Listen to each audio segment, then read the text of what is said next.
Welcome back, everyone. Okay, let's dive right into this. Today, we're unpacking a literally ancient piece of literature, Psalm 10. We're going to look closely at its dramatic arc. If you're a fan of how storytellers build tension, craft a villain, and resolve conflict, you are absolutely going to love the architecture here.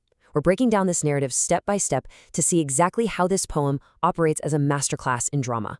Right out of the gate, just look at how this begins. In modern TV or film, we'd call this a cold open. The writer doesn't ease us in at all. Instead, boom, we're dropped right into this profound crisis.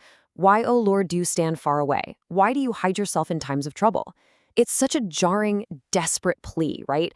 The speaker is hitting this intense wall of silence and abandonment, and it grabs us immediately because it establishes the core conflict, a world where justice just seems entirely missing in action. Now, just to ground us, here is the actual historical text we're analyzing today from the English Standard Version. We're looking at this dense, ancient poem purely for its narrative and emotional arc. Whether you come at this from a theological angle, a historical one, or strictly as literature, our goal in this explainer is the structure itself. We're going to see how the author strings these words together to take us on a really visceral, emotional ride. Moving into Section 1, the antagonist, profiling the wicked.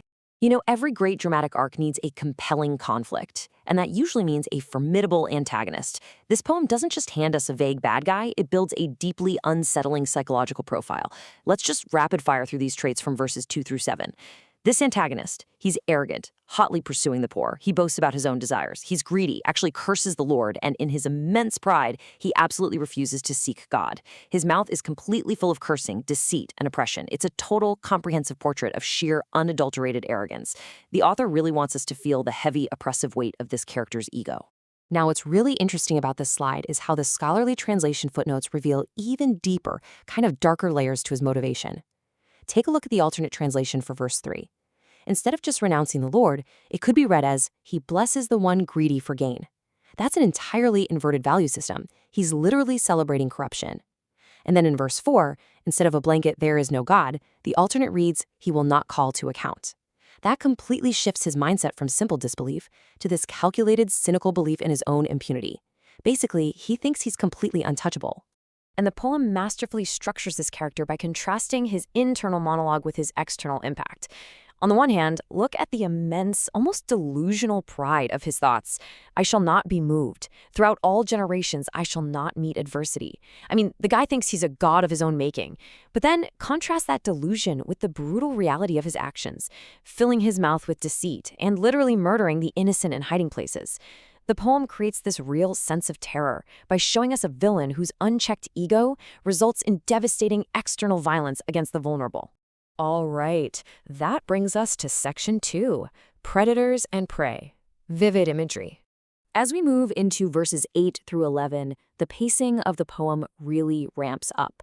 The tension becomes physical. We shift from a psychological profile into these incredibly vivid theatrical metaphors. We enter a terrifying world of predators and prey.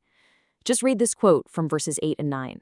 His eyes stealthily watch for the helpless. He lurks in ambush like a lion in his thicket. The language here is so visceral. By comparing the wicked to a lion, the text paints him as a calculated, apex predator. He's not causing accidental harm. He is systematically hunting the helpless. That imagery of the thicket and the ambush puts us right there in the tall grass, feeling that primal danger of the hunt. But the metaphor doesn't even stop at the lion. In that exact same verse, the imagery shifts again. He seizes the poor when he draws him into his net. This is a brilliant literary technique. The poem uses contrasting imagery, the wild savagery of the lion and the cold, calculated human trapping of the net. It tells us the oppressor isn't just brutal and strong, but incredibly cunning and systematic in dismantling his victims. Which brings us to verse 10, the helpless are crushed, sink down, and fall by his might. This right here is the emotional fever pitch of the poem. It's the absolute moment of maximum despair in our dramatic arc. The lion has struck, the net has closed, the antagonist seems to have won completely. If you are reading a script, this is that devastating all is lost moment, right at the end of the second act. Let's move to and see how this builds, because verse 12 hits us with a massive narrative pivot. Out of that absolute darkness and crushing defeat, the speaker violently shifts the tone. The poem goes from describing despair to launching a direct, desperate plea. Arise, O Lord, O God, lift up your hand, forget not the afflicted. The passive observation of evil is over. Now the speaker is demanding intervention, forcefully calling upon a higher power to step in and change the outcome.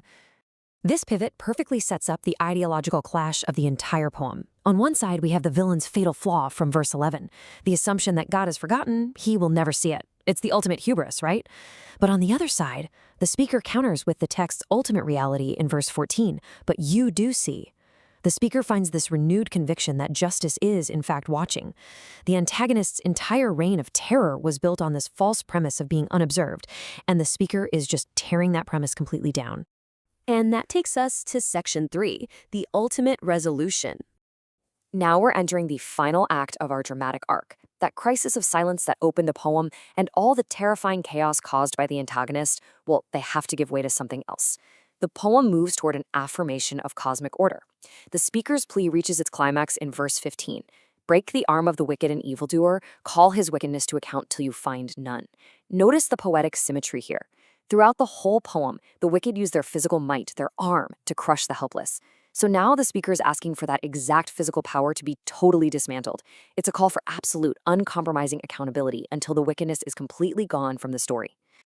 And this brilliantly illustrates the true heart of the poem, because the dramatic arc doesn't just end with taking down the bad guy. Listen to this final verse. You will incline your ear to do justice to the fatherless and the oppressed, so that man who is of the earth may strike terror no more. The resolution here is about restoring balance. It's about ultimate protection and justice for the most vulnerable. The oppressor is reduced to just a man who is of the earth, mortal, limited, and finally completely stripped of his ability to cause terror. Which brings us to our final thought. We've traced the incredible dramatic structure of this ancient poem, from a cold open of despair through the terrifying profile of a predator, straight to a climactic demand for ultimate justice. But it leaves us with a pretty provocative question to consider. How do ancient texts like Psalm 10 continue to shape our modern understanding of the cry for justice against oppression? The human experience of facing systemic arrogance and cruelty, well, it hasn't changed all that much, has it? Which is probably why the structure and emotion of this poem still resonates so powerfully with us today. Thank you so much for exploring this fascinating text with me, and I'll catch you in the next explainer.